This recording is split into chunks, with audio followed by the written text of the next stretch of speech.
Fala galera, beleza? Vamos gravar agora a questão 63 da prova da AFA de 2019 para 2020, versão A. Então olha só, uma partícula de massa 1 grama eletrizada com carga igual a menos 4 milicoulombs encontra-se inicialmente em repouso, imersa num campo elétrico E vertical e no campo magnético B horizontal, ambos uniformes e constantes. As intensidades de E e B são respectivamente 2 volts por metro e 1 Tesla. Devido exclusivamente à ação das forças elétrica e magnética, a partícula descreverá um movimento que resulta numa trajetória cicloidal no plano XY, conforme ilustra a figura abaixo. Bom, sabendo-se que a projeção desse movimento da partícula na direção do eixo OZ resulta no movimento harmônico simples, pode-se concluir que a altura máxima h atingida pela partícula vale em centímetros. Bom, galera, vamos dar uma olhada primeiro no que está acontecendo, né? Você vai ter uma partícula que está solta aqui na origem, foi abandonada, velocidade zero, né? Você sabe que uma partícula elétrica, uma carga elétrica, né, um portador de uma carga elétrica numa região que tem um campo elétrico vai sofrer a ação de uma força, né? Uma força elétrica. E aí essa força elétrica vai pôr essa carga elétrica em movimento. E uma carga elétrica em movimento, numa região que tem um campo magnético, faz essa carga elétrica, no caso, né, sofrer a ação também de uma força magnética. Então você vai ter essas duas forças aí atuando, né? Vamos pensar primeiro o que está acontecendo aqui nesse ponto, no ponto O, tá? Então desenha aqui, ó. No ponto O, você vai ter essa carga, né, uma carga negativa, sofrendo a ação, né, de uma força elétrica. Ela vai experimentar uma força elétrica, como ela é negativa, contrária ao sentido do campo elétrico. Então vai ter uma força elétrica para cima, beleza? No ponto O, é isso que vai acontecer com ela. Se ela vai ter uma força para cima, ela vai acelerar para cima, vai adquirir inicialmente uma velocidade para cima, né? E aí o que acontece? Regra da mão direita, velocidade ao dedão, né? Velocidade para cima, o campo magnético, ele está entrando no plano, né? Ó, o plano XZ é a folha. A direção de Y, né, ela é perpendicular, ela é normal à folha, é para fora, aqui, né, o Y. E aí vai ter um campo magnético entrando, né? Então, olha só, velocidade para cima, campo magnético para baixo. Se ela fosse uma carga positiva, teria uma força para a esquerda. Como ela é uma carga negativa, vai ter uma força para a direita. Então, essa força começa a empurrar ela para a direita, faz ela começar a ter uma curva. Só que como essa é uma região que tem um campo elétrico uniforme, né, você sempre vai ter a ação de uma força elétrica empurrando essa carga para cima, beleza? Só que aí, conforme essa carga vai subindo e andando para a direita, a velocidade dela vai mudando também de direção, né? Por exemplo, nesse ponto aqui, ó, a velocidade ela vai estar onde? Apontando, ó, nessa direção aqui, né? E aí quando você faz de novo a regra da mão direita, ó, a força magnética vai empurrar ela para cá. E ela vai fazendo a curva até chegar nesse ponto máximo aqui, ó, que é justamente a altura que a gente tem que achar. A gente tem que saber qual é o valor dessa altura aqui. É isso que a gente quer saber, ok? Nesse ponto, a velocidade que vai ter, né, nessa carga vai ser uma velocidade, ó, para cá. Ok? E aí, ó, você vai ter velocidade para cá, campo para baixo, né? A força vai ser para baixo. Então, a força magnética nesse ponto aqui vai ser uma força magnética para baixo, né? Tem aqui, ó, a força magnética. Além disso, vai ter a força elétrica que é para cima, né?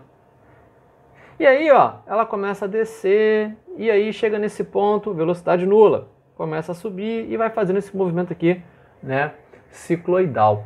Bom, e o que é importante a gente reparar? A projeção dela no eixo OZ forma um MHS. Olha que maneiro. Como assim? Olha só. Vamos supor que a caneta aqui, ó, da esquerda, ela vai fazer a projeção. A caneta da direita vai fazer a trajetória. Ó. Conforme ela vai andando, a projeção, ó, ela só vai ficando para cima e para baixo. Chega nesse ponto, aí começa a descer. Aí vem, né, e vai ficar fazendo isso aqui, ó. Entendeu? Então, a projeção no eixo OZ, né, vai ficar assim, subindo e descendo, nesse MHS aqui. A questão falou que é MHS, tem que lembrar isso. O MHS funciona como?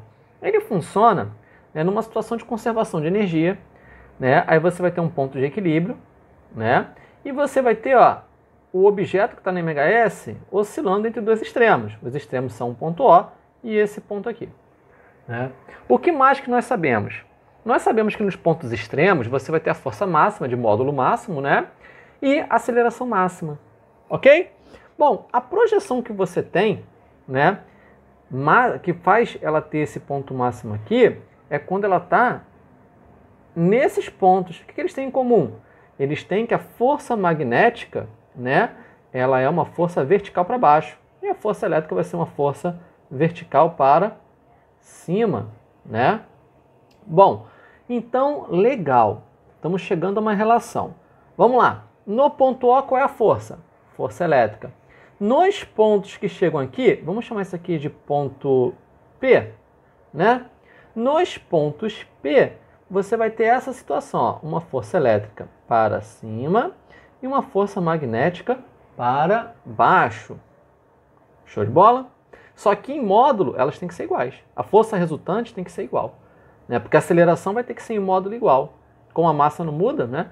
A força resultante vai ser igual aqui. Bom, como que a gente vai equacionar isso daí? Ó? Em módulo, a força elétrica, né, aqui tem que ser igual em módulo a resultante dessas duas. A resultante dessas duas no ponto P tem que ser para baixo, né? Porque é uma curva que está fazendo para baixo. Então, vou botar em módulo aqui, ó, força magnética menos força elétrica. Passa para o outro lado, vai ficar 2 vezes a força elétrica igual a força magnética. Qual é a força elétrica? Cara, a regra geral da força elétrica é carga vezes campo. Lembrando que estou fazendo tudo em módulo, né? E a força magnética? De um portador de carga, QVB.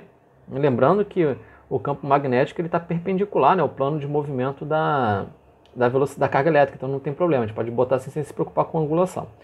Bom, e aqui é rápido de você ver que pode cortar, né? O Q. E aí, cara, a questão falou o valor de E e falou o valor de B. Ele falou que o campo elétrico, se eu não me engano, é 2 volts por metro, né? E o campo magnético é 1 Tesla. Deixa eu só ver se eu confirmo. É isso mesmo, ele fala respectivamente 2 volts por metro e 1 Tesla. Show de bola. Substitui, ó. 2 vezes o campo elétrico, 2, igual a velocidade vezes o campo magnético, 1. Então olha que maneiro, cara. Você já sabe qual é a velocidade no ponto, né, que tem a projeção P, em todos esses pontos que tem a projeção P. Pô, legal. E o que mais que a gente pode pensar aqui? Cara, isso aqui é um campo elétrico uniforme. No campo elétrico uniforme, você tem aquela relação que é essa aqui, ó. O módulo do campo elétrico vezes a distância entre duas equipotenciais, né, vai ser igual a DDP, né? E como que isso é válido? Olha só, presta atenção. Você vai ter aqui uma equipotencial, né? Ela sempre é perpendicular ao campo, né? Então, ó, potencial A. E aqui vamos botar uma outra equipotencial aqui verde, ó. Vai ser o potencial B. Então, para uma carga, né, e desse ponto até esse daqui, você vai ter o quê? Uma mudança de potencial, né, de VA para VB. O trabalho da força elétrica vai ser o quê? Vai ser a carga vezes a DDP. Olha que maneiro, né? Pô, legal. Aonde que a gente vai chegar com isso? Se aqui ele estava abandonado, energia cinética 0. Se ele chega aqui com 4 metros por segundo, ele vai ter uma energia cinética. Quem é que deu essa energia cinética para ele? Cara, foi a força elétrica. Pô, e a força magnética não ajuda não? Não ajuda, pô. A força magnética ela é sempre perpendicular ao movimento de uma carga no campo, né, magnético. Isso significa que ela é sempre uma componente centrípeta. Ela não altera a energia cinética, né? Então, como a força magnética não vai alterar a energia cinética, você pode afirmar que só quem alterou foi a força elétrica. E aí, o trabalho da força elétrica não tem problema, né? Vou botar até aqui força elétrica para ninguém se confundir. Show? Mas ainda não entendeu? Vamos lá. Ó. O trabalho da força elétrica vai ser quem vai dar a variação da energia cinética. Qual vai ser a variação da energia cinética? A energia cinética desse ponto aqui, menos 0, porque ele estava em repouso, né?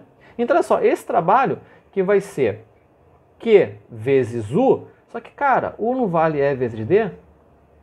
E por coincidência, o D é o que a gente quer, é o H, né? A distância entre essas duas equipotenciais. Então, ó, Q vezes E vezes D, que vai ser o nosso H, vai ser igual à energia cinética nesse ponto menos a desse. Então, nesse ponto menos zero. Energia cinética nesse ponto vai ser massa, velocidade ao quadrado, dividido por 2, menos 0. Carga, vamos lá, menos 4 milicoulombs, vamos botar em módulo tudo aqui, depois a gente interpreta os sinais. Mili, né, tem que multiplicar por quanto? A menos 3, para chegar em coulomb. Campo elétrico, vale 2. H, o que a gente quer. Massa, 1 grama, tem que, né, botar em quilograma, 10 a menos 3. Vezes a velocidade, tem mole, dá para substituir aqui, a gente já calculou, é 4. Né? Então, deixa eu riscar aqui rapidinho, ó. Vezes 4 ao quadrado, dividido por 2. Menos 0, virou uma equação simples, só tem uma incógnita, né? Vamos resolver ela. Cara, dos dois lados, né? Tá vendo que tem um 4 aqui? E tem um 4 quadrado aqui? 4 quadrado é 4 vezes 4, né? Então, como seria 4 vezes 4? Pode cortar isso aqui, né? Bom, aí, tá vendo que tem 10 menos 3 dos dois lados, né? Então, você pode cortar o 10 a menos 3 também. Aí vai ficar, ó, 2H.